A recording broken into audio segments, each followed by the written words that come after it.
Mr. Ali Jallo, Yes, what do you think this job will offer you?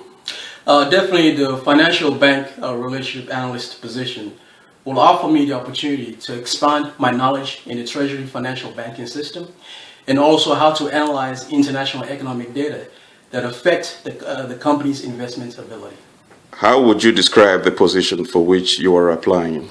Well, definitely this position handles complex and non-financial or banking projects. And what this financial analyst banking position, it helps you develops and interprets data using a highly technical or confidential analysis. So the financial banking analyst position, it assists in developmental positions relative to the new problems areas and as well as situations that are financial situations where if the company wants to invest, you have to analyze.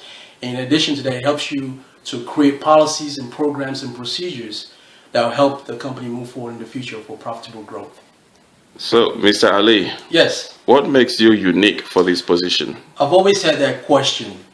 I always think what makes me unique is having the ability to adapt and thrive in every environment I find myself in. And for instance, coming from West Africa and living in the state of Iowa, it took me time to adjust to the cultural difference and as well as the social system that here in the United States. But as time moved on, I realized I had the ability to adapt in a very good way and as well as thrive in this environment in the United States. How do you define success? That's a very good question. Success to me is having the ability or the opportunity to reach back and help somebody in life or to become great.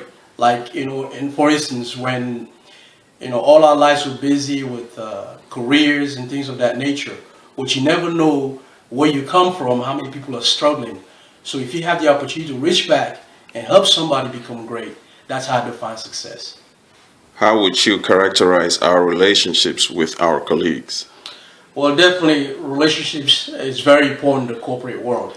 So how I characterize it is the fact that in a relationship, we always want our colleagues to always be, we want to be cordial with them, we want to be professional with them, and above all, we want to be respectful with them in any kinds of ways they behave towards us. We've got to make sure we're cordial, we respect them, we care for what they say, and in that way, it helps the dialogue move on.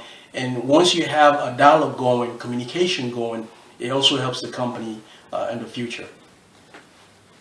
Why do you think communication is important at work?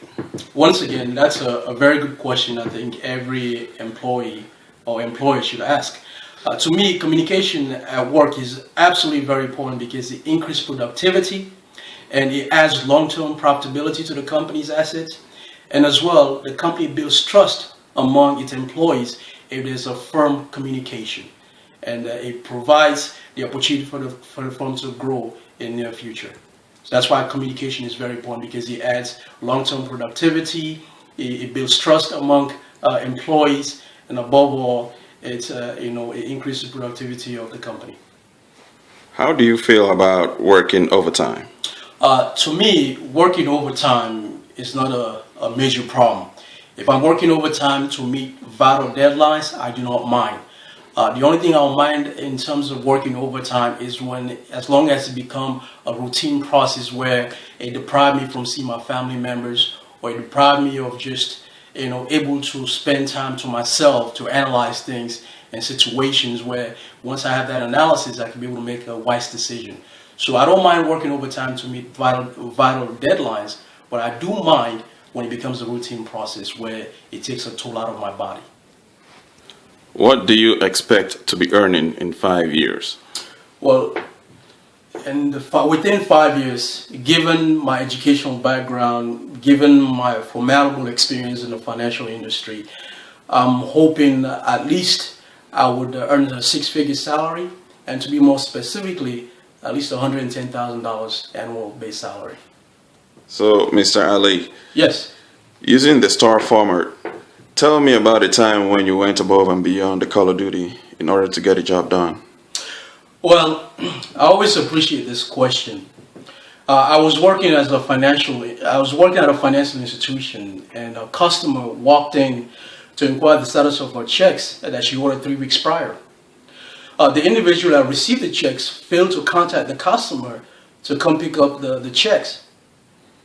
So at that time, the checks came into the branch, but because she has failed to call the customer to come pick it up, so she was unaware of it. So on that particular day, the customer came in to pick up, to inquire about the checks, and was short of staff.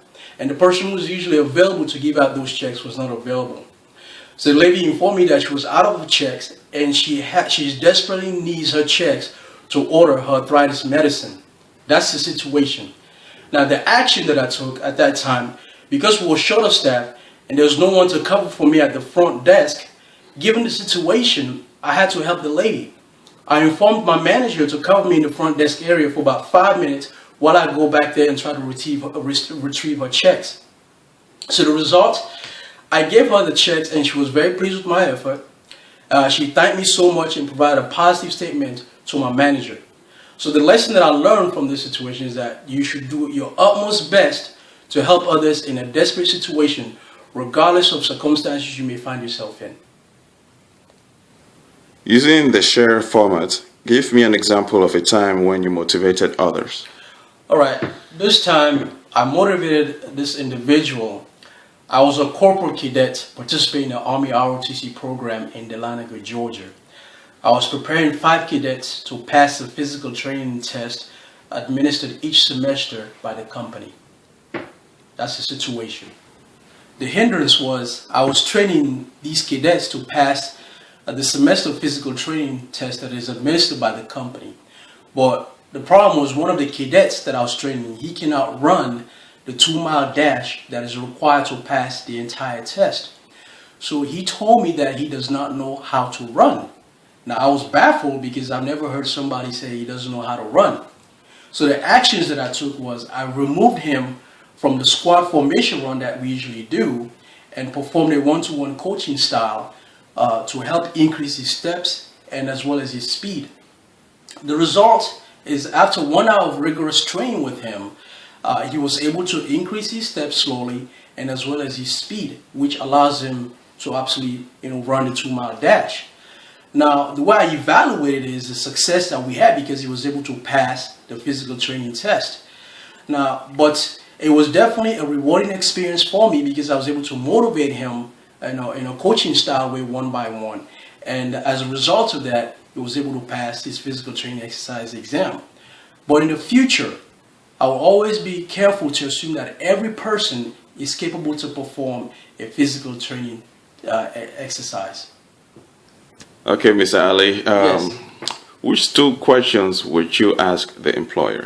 Well, definitely one of the questions I always have in mind, if I was to start this position tomorrow, what would be my #1 priority? That would be the first question. And the second question is, I know this company puts a lot of value in maximizing profits.